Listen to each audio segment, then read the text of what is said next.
Hi friends, ఎలా ఉన్నారు? బాగున్నారా? మీకు ఇప్పుడు ఒక వస్తువుని మీ పరిచయం చేయబోతున్నాను.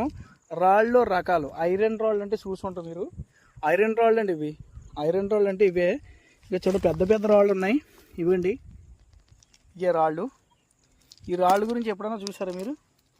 ఇది ఐరన్ రాళ్ళు. ఇదంతా ఐరన్నే. చూడండి. ఇక ఎంత పెద్దగా ఉన్నాయి. ఇది రాయే, ఇది రాయే, ఇది రాయే. ఇవన్నీ ఐరన్ రాళ్ళు అంటున్నారు. మీరు ఈ ఐరన్ రాళ్ళు ఎక్కడైనా చూసారా? మీరు విన్నారా? మరి ఐరన్ తయారవుతుంది అంటున్నారు. దీంతో ఇంక ఇనుము ఎలాగుందో అలాగ ఉందండి. ఇదంతా చూడండి. మన ఛానల్లో అందరూ చూసి దీని గురించి ఏమంటారు అన్నది కామెంట్ చేయండి. నాకైతే తెలియదు. నేను చూడడానికైతే ఇది మ్యాగ్నెట్ లాగా ఉంటుంది. మ్యాగ్నెట్ అనుకుంటున్నాను. Okay friends.